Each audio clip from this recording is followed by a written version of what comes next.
Welcome back to Wagertalk TV. My name is Andrew McGinnis, joined by Marco D'Angelo, Dave Koken, and mid-major Matt Josephs. Matt, I'll start with you, taking the hosting chair for the weekends. How are things with you? Everything's doing well. Got another win yesterday. First 5 under in the Mets-Braves game. Had to sweat it out a little bit, but it was pretty good. So now 10-4 in the pay plays, and if you include my freebie, 16-7-1 so far in baseball. And just like that, we have Steve Merrill join us. I'll put him right on the hot spot right now. How are things, Steve? How was the weekend? Weekend was good. Saturday with the Raptors, an outright underdog winner. It was looking good yesterday with the Celtics up by 17 in the second quarter when I turned the damn game off, and then they win by 4 as a 4.5 point favorite. And then I used the A's on the run line -1.5 because it was responsible for my clients to lay -105 instead of -155. And, of course, they win by exactly 1 run. So that's kind of how Sunday went for me. Dave, my partner in crime, 27-1, 20-7. Right. And 1. I had to make that very, very clear. How are things, Dave? We had our hockey show earlier. Now we got baseball. So many sports are back. I love it. Yeah, it was a good weekend. I went 5-1, 2-1 in the NHL, and 3-0 in baseball. So pretty happy with the way things are going. And by the way, got another rain out in the KBO just to keep that going. It's been unbelievable how many rainouts I've had. Stuff today. Played 3 hockey games. One of them is a best bet. That's available now for $9. And I played 3 baseball games, and one of those is a best bet available for $9. If you're on the package, all access, you get all the plays, obviously. But the best bets are available right now, $9 each, and hopefully we'll keep trucking. Marco D'Angelo, follow him on Twitter at Marco in Vegas, co-founder of Wagertalk. How are things with you, Marco? Happy to have you on the show again. Good to be here, and got things rolling over the weekend. You know, I've been very conservative so far, but we had a 3-1 weekend in baseball, 2-1 weekend in basketball, and really should have been 3-0 with the basketball. I got my first underdog loser in overtime. Getting points go to overtime. Those are always fun. I think you actually were on the other side of that one, Andrew, Memphis-Portland game. Yeah. So congratulations on that one. The funny thing is I was actually driving to my cottage. So I didn't get a chance to watch the game. Obviously checking my phone a little bit, but I don't want to be on the phone too much while I'm driving. And when I checked the phone, they were down. And then I'd check it again. They're in overtime. I have my group chat with my buddies just blowing up. And it's one of those ones I wish I watched, but it would definitely have been a sweat. It's great to have sports back, Marco. I'm going to throw it back to you here. What are today's packages? What do you have up at wagertalk.com? Well, I've got a best bet in baseball today, and as I said, 3-1 on the weekend. And the beauty of Mondays, guys, all the plays are $9. Doesn't matter if it's a 3%, 4%, or 5% play, and those 5% plays are $40. You pick up a play today, $9, all packages over at Wagertalk. Check it out. I've got just the one play today that I'm selling to the clients, so let's keep this streak going. Check that out over at wagertalk.com. Like Marco said, important for me to mention, $9 Mondays. Every single play you're going to grab. It doesn't matter what the rating or the grade, on the play is, 3%, 4%, or 5%. You can grab it over at wagertalk.com. On the topic of 5%, I do have a play today that's 5% in the NHL. I'm on a 9-1, 5% run in the NHL for plus 40% bankroll increase. So you can grab that for a great discounted rate. Originally $40 today. It's $9. Dave, what do you have up? I know you mentioned a little bit about you have some best bets, stuff like that, but what can we grab at Wagertalk from you? Whatever you want. Packages are up. By the way, I should mention, what do you got? 11-2-1 on the MLB best bets. Nice run, Andrew. Thank you. Been a lot more low volume for me with the MLB, and I'm going to keep doing that. So, I had a couple clients reach out. Hey, you didn't do an MLB today, or you didn't do a KBO today. I will have a KBO. I will have a KBO play. The consensus lines weren't available, so I'll post that after the show. Steve, it's going to be a total. You're hosting the NBA tip-off show. That's always a great show to watch, and an awesome show. A lot of selections, quality crew. So we got lots of sports back. I know you said you're starting to post both MLB and NBA. What do you have up for grabs at Wagertalk? Yeah, I've got one of each, actually, Andrew. One baseball, one basketball, both strong 4% plays. And, normally $25 each. They're just $9 each today. So it's a great time to get on board. And, by the way, tomorrow on Tuesday, I could have a possible 5% play going that I'm eyeballing right now if things turn out right. So even though it's $9 Monday, not a bad time to get one of those direct subscriptions so you could get a big 5% or maybe tomorrow. Matt, you're getting the job done with these totals. I feel like every play that I've seen you've been involved in, it's been mostly a total. How are things going with you, and what can our customers grab today from you? Well, I got a 4% best bet up on for $9 because it is $9 Monday. And yeah, I mean, I've said it all year. I want to live in the first 5 innings. I don't want to deal with the bullpen. So it's been treating me nice and getting some good outings from the starting pitchers that I want. So yeah, 10-4, and there's a $9 4% best bet up on the website. Marco, if I may start with you, Indians, Reds. We see the Reds around minus 140 favorites. We're going to be consistent each day using the same book. It might be a different book each day, but all the lines that I post are going to be from the same book. Reds minus 140. Your thoughts in this contest? Well, when you look at Cleveland right now, the big story with them is it's a power outage. They're just not scoring any runs at all.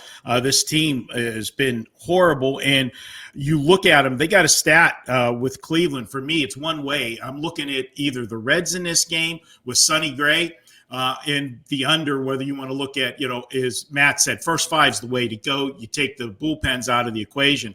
Sonny Gray, the thing I like about him is we know we had the stint in New York with the Yankees, and it didn't live up to what everybody had hoped.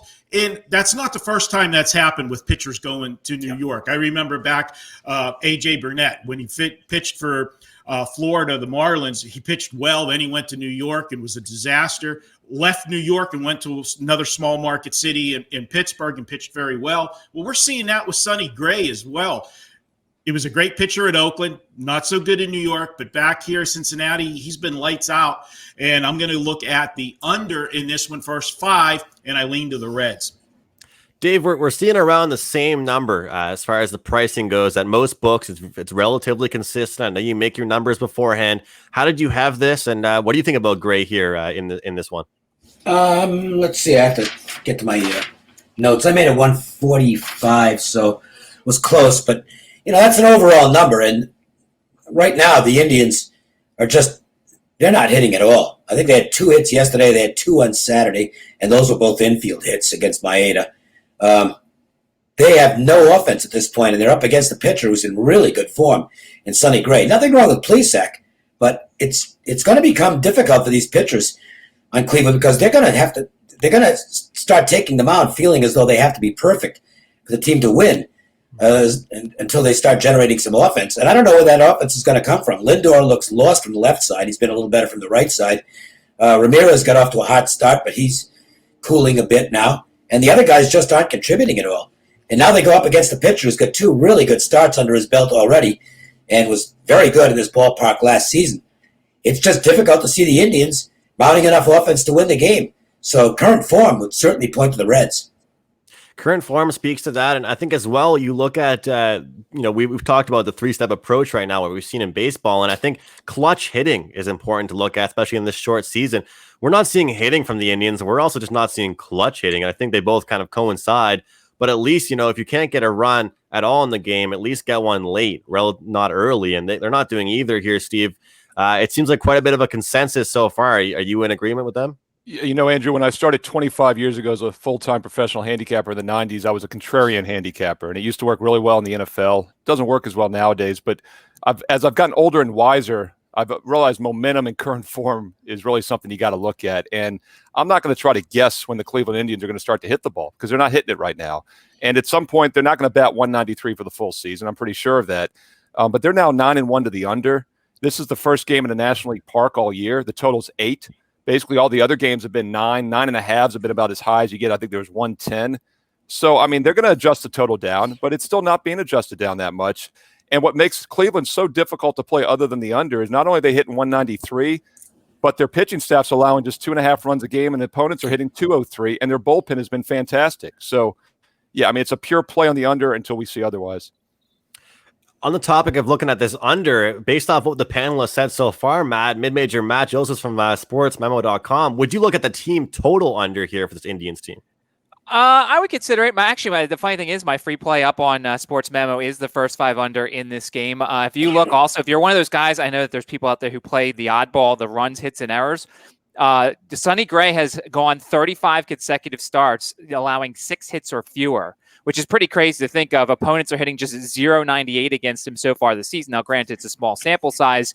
With regards to Plesac, I liked what I saw. He started using his slider more. He got 7 of his 11 strikeouts using the slider. The Reds yesterday coming off a doubleheader. Who knows if we get maybe one of those studs that sits today because of the fact they played 2 yesterday. And they were a little underwhelming themselves offensively yesterday against that Tigers group of pitching that's not very good. So, yeah, I'll go with everybody else here. First 5 under for me on this one. Quite a bit of a consensus here. Always nice to have that. I always love to have that. I know that Prez on his soccer show with the guys, they were doing kind of a consensus pick and trying to find one. Seems like on our first game of the day that we've selected, we've found quite a bit of a consensus with the first 5 innings under here, and quite a bit of leans here to the Reds. We're going to go with our next game. I'll throw it right back to you here, Matt. Mets -128 taking on the Braves. By the way, first off, Marco mentioned my all-time favorite pitcher in AJ Burnett. That was nice of you there, Marco. I love that guy. With regards to this game, I saw stat Jacob DeGrom has 173 starts in his career. He's given up 1 earned run or less in 81 of those games. Amazing. 46%, and his slider is actually 5 miles per hour faster than Garrett Cole's slider. He saw them on opening day and held them to just 1 hit, 1 walk in 5 innings, and that was with the back problems, quote unquote. And it's funny because you could say he gave up 2 runs to Boston last time out, and that's actually quote unquote struggling for DeGrom. Soroka wasn't at his best last time against Tampa, but still got it done. And then he also pitched pretty well against the Mets. You got the Yoenis Cespedes stuff hanging over New York. I'm not exactly rushing to back New York right now because they just don't want to give run support to DeGrom.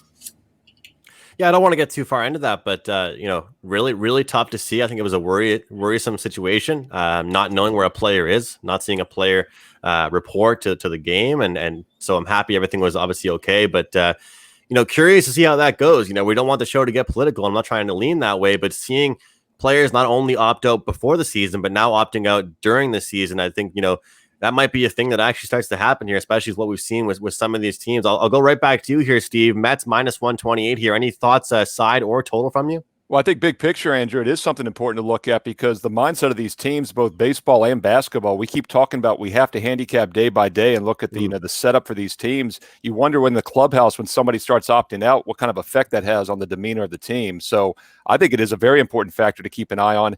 And by the way, I do have my best bet. My top play for baseball today is the total in this game on Wagertalk. And I'm not going to give that away. It's just $9. I feel that's a very fair price. So I'm not going to give that total away here. But I'll look at the side, and I will say the reason I stayed off the side in this game is current form once again.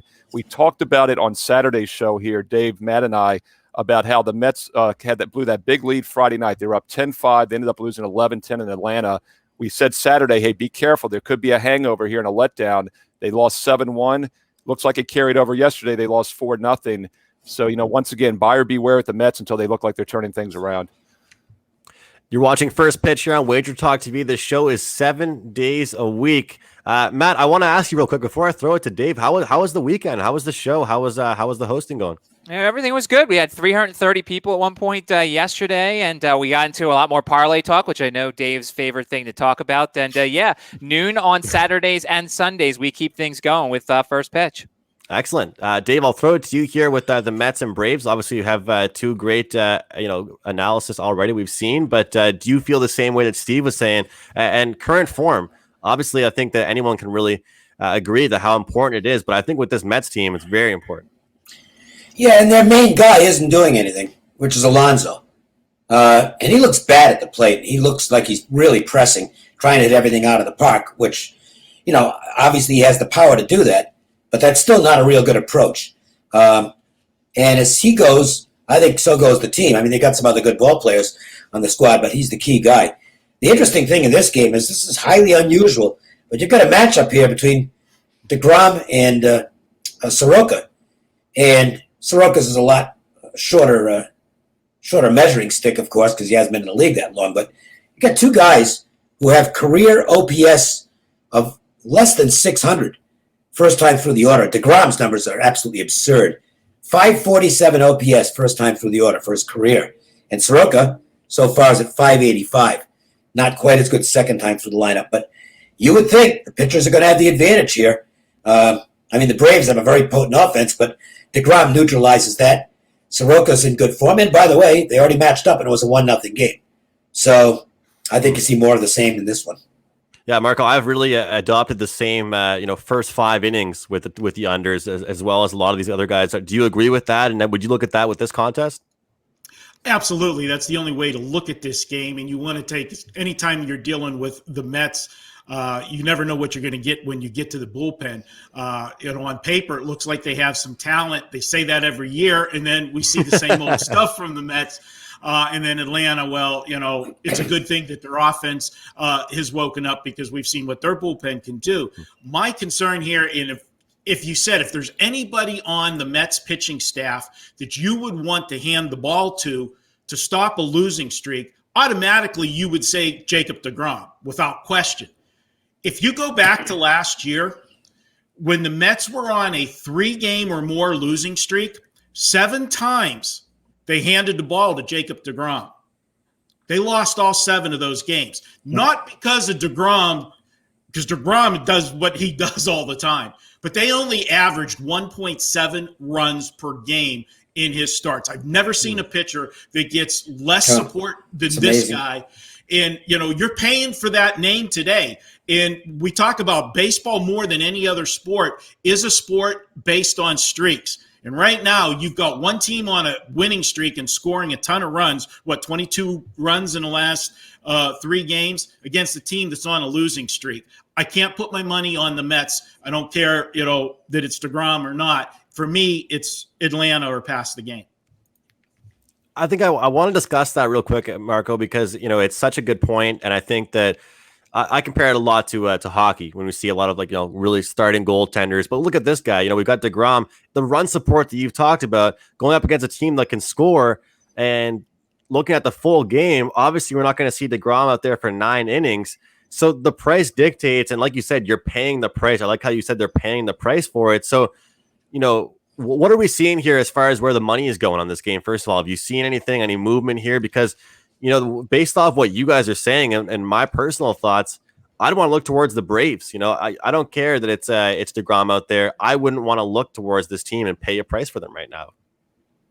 Well, obviously, if you're going to bet the Mets, you want to bet Mets first 5 because you don't want to involve the bullpen. But the flip side of it is if you're betting against the Mets, you always want to bet the full game. Yeah. And that's where I'm at. Even though Atlanta doesn't have, a solid bullpen, I want to go against that. I want to get that full game and not have to deal with DeGrom, for all of the innings of my wager, which is what you would be doing in a first 5-inning wager. And the way the bats are going for Atlanta, he could leave with a 1-0 lead after, the 6th inning, and you're still very live with your play. So that's where I'm at. And as far as, the money going, obviously in this one, you're going to see, in my opinion, more money come to the Mets simply because of the name DeGrom. He's, Soroka's pitched well, but as Dave said, it's a smaller sample size. It's the name. You're paying for that name. And in today's baseball,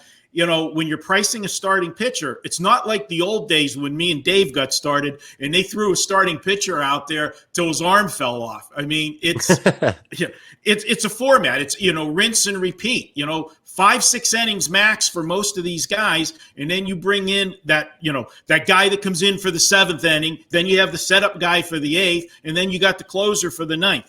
Well, now you're asking 4 guys, the starter and 3 relievers, in most instances, to all do their job correctly. That's a little bit too much, and it's still priced more on the starting pitching. So Matt, hearing that stat revolving around the run support that DeGrom gets, and just anybody, any pitcher in the majors, is that a stat that we could use? Because I think that it would be so split. I think some people in this chat room, on the panel, would say that's just useless because it's different every game. But I really do look at it, and I'm a Blue Jays fan. I look at it with Marcus Stroman when he played for the Blue Jays. He would allow several earned runs and still get the support. Then we'd have Aaron Sanchez go out there and pitch a gem, and he wouldn't get any run support consistently. Do you take that into any account, or is that just a dumb stat? Well, I think it's a situational stat. I mean, it depends. When you're the ace of the staff, a lot of times you're going to face the ace of a lot of other staffs. And if your offense is inconsistent and your offense isn't very good, then Yeah, of course, in an ace versus ace game, you're not going to score a lot. So to me, it's a case-by-case situation. I'm not going to be like, oh, well, they only scored 2 runs for DeGrom, so I'm always going to bet the under, or I'm always going to bet against them, because if they're facing some, tin can arm or something, that situation is not going to apply. I'm going to throw right back to you here. Just to elaborate a little further on that, it's weird how it works sometimes, but there are pitchers, for some reason, who just never get run support, and I think part of that becomes that the players, that they know this as well, and they press. It's like, geez, we never score for DeGrom. We got to get something going tonight. And as a result, they're just not relaxed, and they don't do well, and then they throw another 0 up there. I don't know that I've ever seen anybody get less run support on a consistent basis than Jacob DeGrom has. This guy, he was the best pitcher in baseball last year. And that's why you don't look at wins and losses as a real harbinger or not harbinger, barometer of how a guy's pitching. We'll keep things going here, Dave. I'm going to throw it right back to you since you're just closing that thought up. Dodgers, Padres, on the topic of first 5 innings, on the topic of totals, I like the under in the first 5 innings here. Do you agree with me? Well, you can first look at Paddock, who in his year and change in the majors has allowed a batting average of 179 the first time through the order and an OPS of 554. So they're not, even when they do hit the ball, they don't hit it very hard. Those are amazing stats. He actually wasn't all that good in his first 5 last start against the Giants. He just didn't have his good stuff. We'll see if he bounces back here. Walker Buehler making his second start. His first start wasn't particularly good. He had command issues and really didn't go that far against the Astros. But that's the Astros. And, that lineup can do damage to a lot of teams, or a lot of pitchers, I should say. I would think that second time out of the gate, Buehler will probably be sharper tonight, will probably go a little longer in this game. I don't think he's going to go real long. I don't think more than 5 or 6 innings, in all likelihood, would be the max, even if he's pitching well. But when you throw that in with the Paddock stats, it looks like another game where you're going to see runs at a premium early on. Steve Merrill from Wagertalk.com. A 2-part question for you. Number 1, what do you think about the way this is priced here in favor of the Dodgers? Number 2, any play for you on the side or total? Bueller. I love Bueller. It makes me think of the great 80s movie. But real quickly on that Mets game, guys, interesting situation there. The first 5 inning line is 4 over/under, and then the full game is 7.5, 8. Kind of weird there. I just wanted to point that out because you got to pay. You're paying a penalty. No, but it's higher, Dave. No, they're saying 4 runs in 5 innings versus 4 runs in the last 4 innings. Well, no, I guess that's right. I was looking at it the wrong way. Yeah, you're right. Yeah, DeGrom. But about guys not hitting for certain pitchers, Dave, you mentioned he was one of the best pitchers in baseball. I don't think that's a fluke. Mentally, if you have a stud on the mound and you're coming out there, you do try to take a day off where if you got a guy that's going to get hit hard, you got to bring your offense. So I think in some situations – and it translates to this game, Andrew, because I always think of Kershaw on the Dodgers. Many times Kershaw didn't get great run support over the years as well. So I think that's the one time I look at that stat. Otherwise, sometimes if it's a mediocre starter, it's just completely arbitrary. But as far as this game goes, there's some people in the chat room, by the way, talking about parlays again. And one guy was saying he likes the 1.5 run. He likes to parlay in the Yankees and the Dodgers this year. And Dave and I talked about this in depth on Sunday's show. Matt mentioned, go back and watch that episode for anybody who wants parlay advice. But you're not changing the math by doing that. I like playing the Dodgers and the Yankees this year on the 1.5 run line because they're explosive offensive teams. And I'm telling you right now, I will bet you when the season is done, you will make more playing the Dodgers minus 1.5 than you will at minus money line pick 'em prices. And if you just look at the last 2 wins, they win by 3, they win by 9. Before that, they win by 3, 4, and 3. In fact, every win this year has been by at least 2 runs or more, and the other 3 games they lost outright. And the funny thing is, Steve, I'm saying this only because people I hope know me to go out here and talk about my losses as well. 2 of those wins at least, because one of them was yesterday as well. They haven't been pretty, covering that run line, but they've been able to do it. One of them, I was down 1 going into the 9th, and it was a home run shot from Aaron Judge that cashed that run line. Yesterday, the run line just cashes again. So, it's a good point. And I think Rob Vino, he's a big run line guy. And some people would argue that there's value on a lot of teams to kind of just say, hey, why would I take them to win by 1? Plenty more value on the run line here. Matt Joseph, say your thoughts here in this Dodgers-Padres game. Well, I mean, you're not going to often get a price like this with Walker Buehler. I mean, it's just not going to happen. And I think part of it is remember, he was late getting to camp. So therefore, that's why he didn't go very deep and didn't look his best against Houston. But I don't think they really wanted him to go past 60 pitches. Last year, he had a .60 ERA against these Padres, who, their lineup is certainly scuffling right now. Paddock had a little bit of a rough time with the Dodgers last year. And I think a lot of people will have a rough time with the Dodgers. If you like the Dodgers, it would take the money line here because you're not going to see minus 130s for Walker Buehler very often. He's got, I think, the best stuff on that rotation right now. It's evident, Marco, that Buehler is definitely being talked about here, and for a reason. My question to you is, do you like this minus 130 spot here for the Dodgers? Yeah, I do like the Dodgers, but before I break that down, I want to add something about the run lines this year with you guys. The dreaded run line, obviously, when you're laying that 1.5 is, winning by one. One thing that you got to consider that this year is an advantage if you get that go to the extra innings and you're betting the road team. Yeah, good point. You've got a huge advantage, I think, with the minus 1.5 compared to all of the, any other year, because that road team with starting that base runner at second base, you've got the makings for a possible big inning where, of course, the bottom of the inning when you're betting a home team minus 1.5 runs, once they get that one run across the plate and win the game, you're done. So unless it's a grand slam. Unless it's a grand slam. Like the Oakland game last week. Yeah. It's so funny because that didn't take long for that to be a good example, did it? I mean, that was almost like MLB was like, all right, guys, go out there and make an example of our new rules. So for me, I don't have a problem laying 1.5 runs with some of these mismatched games when I'm taking the road team because you're guaranteed 9 at-bats to start with. And then if you do go to extra innings, I still think you've got a good shot to go. I feel like I'm in the old days in the studio. Sorry for the outburst. I just radio show with Dave. We used to when we did the radio show, and there was a day game. This was Dave every day. Well, Carolina just scored to make it 4-1, and I'm on the Hurricanes. So there's about 6 minutes to go, and they're up 4-1. So I'm pretty happy with that. Marco, on the topic of these run lines, is there a number that you're willing to go with those? Because even with the run line these days, we're still seeing a very, very high prices, like even minus 140, 150 with the minus 1.5 runs. Is there a cutoff point? Again, it's on a game-by-game situation. When I lay a run line, I have to have all factors there. I've got to have what I feel is a mismatch in the pitching where either my guy is going to be totally dominant or I've got a guy that's going to give up a ton of runs. I want my bullpen to be in place for that game, meaning that we didn't use the entire, cupboard the night before. And and I want a team that's, scoring runs at the moment. I am not going to be laying a run line, with a Cleveland Indian team, even if Bieber's on the mound. You're not doing that. You want to have that. So those are the things that I look forward.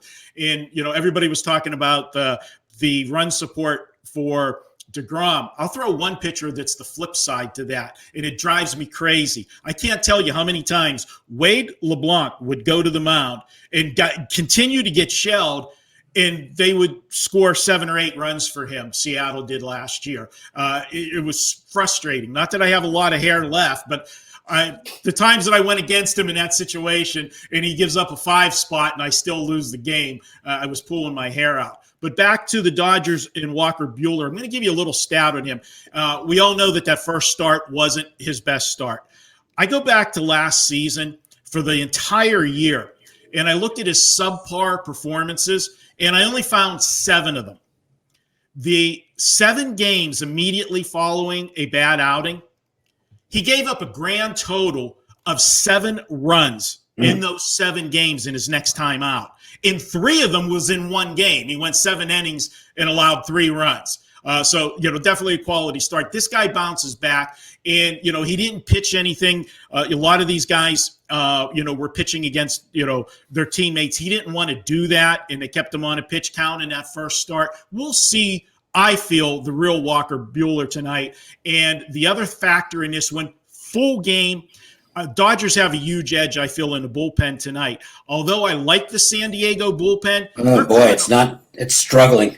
Marco, is it fair for me to say that people kind of didn't really give this Dodgers bullpen a chance to start the year? I've been impressed. Yeah, because, Jensen wasn't his dominant self last year and so forth. He's healthy again, though.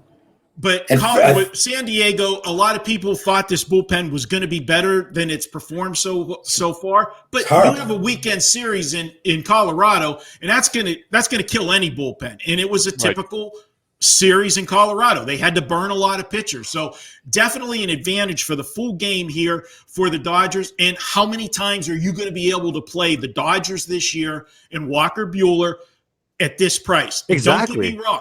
Don't get me wrong. I love Paddock. I think he is an absolute stud, and he's going to be out there pumped up to go against Buehler, but he's not going the distance. And we got a big edge once the starters leave this game. I would agree with that. That goes back to my point about the price changing with the opposing pitcher. With Paddock making that number a little bit smaller in favor of the Dodgers. I think they have the strongest.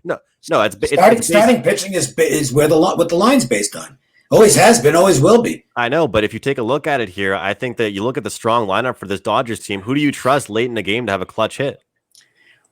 To me, it's more along the lines of what Marco said. Look, we had opinions going into this season on the strongest bullpens as opposed to the bullpens that might struggle. And we see this every year. Every year. A lot of bullpens who look like they're going to be really strong end up not being strong, and bullpens that you were iffy about end up being fine. Jansen looks good so far. Ferguson is healthy again. He's a weapon. Baez is not the worst guy in the world to bring in. The Dodgers have a lot of arms. San Diego's bullpen is a train wreck right now. And the big problem is Tyler Yates. Or did I get his first name wrong? Yates. Okay, I for some reason I'm blanking out on his first name. Kirby Yates. Kirby Yates, thank you. Yates was arguably the best reliever in baseball last year. But this year, he can't get his splitter over. He's got no command in his splitter. You take the splitter away from him, and he's got an ordinary fastball, especially for a bullpen guy. I think he's almost lost the closer's role already. Pomeranz had to come in and bail him out in the Padres win a couple of days ago. And Pomeranz might be their guy moving forward. So what we thought about San Diego's bullpen going into the season is turning out not to be the case. And if Yates doesn't get himself straightened out, the bullpen that was supposed to be a strength is going to be a liability for them. Whereas the Dodgers bullpen looks to be fine. I mean, Jansen, he doesn't throw it as hard as he used to, but he commands his cutter so well. I mean, if he's throwing the cutter at 91, you still can't hit it. Around 230 live viewers, both Facebook, Periscope, YouTube. We appreciate you all for joining us here on Wagertalk TV. Plenty of shows, plenty of action. Directly following this show, First Pitch, we'll have the NBA Tip-Off Show hosted by the very own Steve Merrill. We're going to head to the next section here, quick hits. But before we do, guys, we have so many cappers at Wagertalk.com and Sports Memo on unbelievable runs. I mean, Marco, I've only been part of the company for a couple years now, but it seems to me like both sites right now are just absolutely clicking, and you can use the coupon code 399MLB to get any MLB capper from either website for $399. Marco, if I can just give you a second to touch on real quick, just the fact that even with major sports not really being around for a few months, the ability to spit out content, the UFC, the KBO, all the stuff we were able to do, it's just unbelievable to be a part of. Oh, absolutely. We've done more content when there was no sports than, most people do whenever there's all of the schedules. So much content. Andrew, I'm an owner of the company. I had my own show bumped. I got to go to a new time spot because we got so many shows. My horse racing show from Friday got bumped. So it just shows you how much leverage I have. And that's goes to the quality of the content. And if I told you, and you talk about everybody on good runs, guys, we get so many emails a week. And Johnny Detroit could attest to this. Everybody who's a capper or a wannabe capper wants to join the site. We just don't take anybody at the site. I am so proud of the collection of talent that we have at Wager Talk and Sports Memo. And that's why we're where we're at today in the industry and the fastest growing pick site out there. And it's not just because we sell picks. It's because of this kind of quality content that we produce on a daily basis. So I couldn't be happier or more proud of everything that we've accomplished so far. I couldn't be happy to be a part of it. Next segment from us, the MLB Rundown, quick hits. We're going to try and keep things a little quicker, guys. I know that we all have So much to say. You guys all have so much baseball knowledge, but it seems that a lot of the times our quick hit segment have almost been longer than our three in depth. So I'll start with you'll be the kind of the test here, Matt. We'll see how things go here. We'll throw it to you, Philly and New York. Finally, the Phillies get to play a baseball game. Jake Arrieta last took the mound July 22nd in a scrimmage. He's awful. Garrett Cole is awesome. By the way, JT Realmuto in his career, 10 of 14 against Cole. I don't know if it'll matter tonight, but the Yankees are priced this way for a reason. For the record, I'm not rushing anybody. We're just kind of trying to go around the horn with everybody. I'll throw it to you. Same game here, Steve Merrill. By the way, Marco, I bumped myself. My NASCAR show Wednesday is now 1 p.m. Eastern because I'm doing the NBA show at 3 p.m. Eastern. So I'm in the same boat with you, but it's for good reason. Just like the Dodgers, guys, Yankees run line has been money in the bank this year. 6 of their 7 wins have been by 2 runs or more, just like we talked about earlier. You know, Marco, there's games that the public, and I don't even like using those terms, but love to bet on. Yankees, a team that are bet on by a lot of people. This year it's working. You know, can we argue it? No, and last year it was the same thing. Dave and I did the radio show, and every time we had bookmakers on, it was Yankees and Dodgers, Yankees and Dodgers, parlays, everything. Any way you could bet those 2 teams, and they were winning. And it's the same way this year so far. And as far as Philly goes, you just can't play Philadelphia after having that layoff. It's Yankees, however you want to do it, whether it's a parlay or run line, but it's priced, as Matt said, it's priced for a reason. You don't need the 5 of us to tell you who to take in this game. Dave, I've had a couple run lines with this Yankees team, but in the games that I haven't, I've been looking at the team total quite a bit. What about you? Have you had much action with this team? No, they're usually priced too high, but they keep winning. But they're over $3 tonight. I don't want to lay that much. No interest in Arrieta. They should knock him around after the first time through. Philly hasn't played in forever. This would be a really big upset if the Phillies could pull it off tonight. Once again, guys, I have a 5% play going in the NHL. I don't release too many of them. 9-1 run for me, 5% plays. Grab that over at Wagertalk.com for just $9. Great day to have a 5%. Great day to grab it for just $9. Next game on tap, and that was pretty quick, so we'll keep things going here. Pittsburgh taking on Minnie. We'll go right opposite order here. We'll go, Dave, you first. Not much on this game. The Twins are sending Thorpe to the mound. They had to put Bailey on the DL. Don't want Holland. I mean, I made the Twins a really big favorite here, but I don't want to lay that much. It's not like they're crushing the ball either right now. They scored just enough to win this weekend against the Indians. So maybe Pittsburgh can give them a contest, but I'm not going to bet on it. By the way, it's a final. There's 6 seconds to go. I think I'm safe with a 3-goal lead. So somebody pointed it out in the chat box, Dave, but you just keep rubbing it into me. I had a 2% Ranger side. I watched that first game, and there was no question in my mind Carolina was the much better team. And the Rangers' only goal in this game was on a 5-on-3 power play. That's a sweep. Okay, they're going to get swept. Well, and I don't want to get too much into it, but we talked about Steve was mentioning, with the bubble and the NBA and everything going on with the MLB. It's important with every league right now to take into account, which teams are into it and which teams aren't. And to today's point about that sweep, I think teams could be checking out and get ready to go back to see their families. I'll throw it to you here, Marco. I believe you're a Pittsburgh. You're from Pittsburgh, right? Pittsburgh native. Yes, I am. It's been a long, long drought for the Pittsburgh Pirates. That's for sure.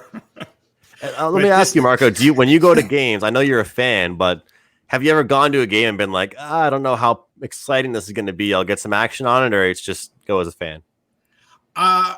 For me, I am a fan of whoever my money's on. I'm a big Pittsburgh Steeler fan, and I make as many wagers against the Steelers as I do with them.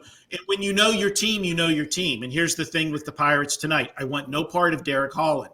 I want no part of the Pittsburgh offense right now because, as Dave said, Minnesota's not scoring runs, but Minnesota's not giving up any runs. No. And the Pirates are not scoring right now, just 7 runs in the last 4 games. But here's the big caution.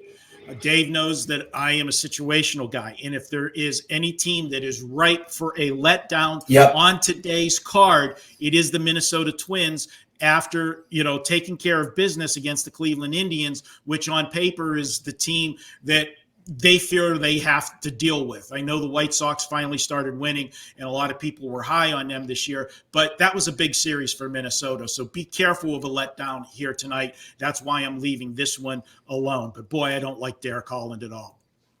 Matt, I'm going to have to give you a little bit of a time crunch here. I can't slow down the guy that signs my checks, and I can't slow down my co-host. So we'll have to go here with 30 to 45 seconds for you, Matt. Well, I mean, I watched Holland's last start because I had the first 5 under in that game, and he did enough for me to hit it. I mean, I'm not going to expect that every time. I don't like him against the Twins here, and certainly Thorpe is only going to go 2 or 3 innings after the Twins went through a lot of their bullpen yesterday because of Clippard, so no interest in this one. We're seeing, Steve, this team, Minnesota, decent faves. Dave was talking about how he made them massive favorites too. Is this a spot where you'd look to the dog, or like the guy said, you just don't want any part of Holland? I mean, once again, it's like the Indians. It's the coldest offense in baseball. They're batting 177 on the season, so I need to see Pittsburgh to start hitting the ball. By the way, Twins are 7-2 straight up this year. They've won every game by 2 or more, so the run line has cashed every game in which they've won. The run line is 90 cents lower tonight than the side, 210 versus minus 120 on the run line. So if you are worried about that Minnesota letdown, play the run line because at least you have a lot less juice if you're wrong. 9.5 and 10s at the total here in this Milwaukee game, taking on the White Sox here. We're seeing around a pick-em price. We'll go back in the opposite direction here. Start with you, Steve. Any thoughts on this one? Not too much. I'd probably lean towards the dog. I had on them a little bit more money going that way, but it's a pick-em price. So really, whoever you get a plus money, I think, is the play because I made this game around a pick-em. What about you, Matt? Rodon walks too many guys for my liking. Hauser strikes some guys out. Could be a potential sleeper in DFS. I know we'll get into that a little bit later on. Yeah, we do have the DFS segment coming up just shortly. One stud, one sleeper from a few different guys. And that's been a great segment so far, especially with the way daily fantasy sports is developing. Any play for you, Marco? Any side or total in this game, Milwaukee? I know with the White Sox pitcher taking the under, you're going to be in trouble, but Milwaukee hasn't played in several days, and I think that's really going to disrupt the batting of Milwaukee, and it's not like that they've been, lighting up before. So I'm looking to the under in this game if I do anything, and I'm actually looking at the full game under in this one because I do like the Milwaukee, bullpen, and the entire bullpen is rested. So I'm looking at a full game under here. On that note, Dave, what do you think here about the White Sox? White Sox have crushed lefties so far, but beware Tim Anderson, who's a huge key to their offense. He appears to be out indefinitely with a groin issue or a hip issue. I'm not sure which it is. The Brewers haven't played in forever. They weren't hitting lefties anyway. Lorenzo Cain opted out. Braun, as usual, is hurt. Don't like Anderson, but I just can't put my money on Rodon. I think the White Sox are the side, but I can't back it with a bet. Steve, KC, Chicago, we got Duffy and Mills, 7.5 and 8. I'm seeing just 1 or 2 7.5, so mainly 8. It's a total. Do you agree with that number? That's low for a Major League Baseball game these days. Yeah, I'd have to check. I was going to say, I would assume, Dave, you had the winds blowing in. I'm not using this game, but I would say based on that total, it is because both these teams can hit the ball. We talked about Kansas City being one of the worst teams in baseball theoretically, but they're batting .240 and they have some punch at times. So we'll have to check the wind conditions there. But, Kansas City is capable of putting some runs up. Well, the wind conditions, all you have to do is look at the total and you know what the wind conditions are at Wrigley. And when you're seeing 7.5 and 8 with Duffy and Mills on the mound, you can be sure the wind's blowing in. Mills looked really good in his first start. Duffy is Duffy. He might get you once through the rotation. That's about it. Game the Cubs should win. Matt Josephs, your thoughts on this one? Mills doesn't strike out enough guys for me. He had a 4.64 ERA at home last year, a lot better on the road, and no Kansas City hitters have seen him. I've always said that I like this Royals lineup, but I don't think I do in this situation. I haven't been involved in a Royals game yet. It was actually just one time, Marco. It was a live bet against the Tigers. Do you get involved with this team? I just find them up and down, hard to read. Well, generally, you're going to be dealing with big prices, and as Matt said, Mills has not faced Kansas City before. There's a reason for that. It's the old bite the hand that fed you scenario. This is the team that he was drafted by, and he gets a chance to face them in his second start of the season. I think he will be sky high for the start. In the Cubs, they're playing well. David Ross has this team playing.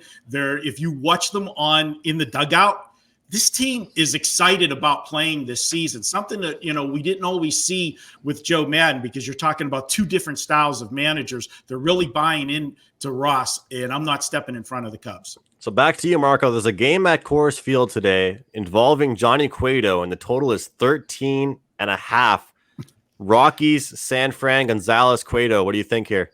Yeah, this is one of the few games on the card, and it's ironic that it's the one you start me on. I don't have an opinion on this one. Colorado has been the surprise team of the season so far, and I thought they would have a little bit of a regression coming back to Coors. They didn't get the pitching that they were getting before, but hey, they're back in Colorado. What do you expect? But I don't like the San Francisco team at all, and it's Colorado or pass, and I am passing. Do you agree with that? Colorado or pass, Dave? Quite a bit of a high total here. No, I'm not. I won't say I'll never do it, but I've never done it to this point, and I doubt I ever will lay a price with Gonzalez. He's not a major league pitcher. And Johnny Cueto's getting it done with mirrors at this point, and if he struggles with his command, he gets really hittable. This could be a very high-scoring game. Would you agree with that, Steve? Is this total the right number?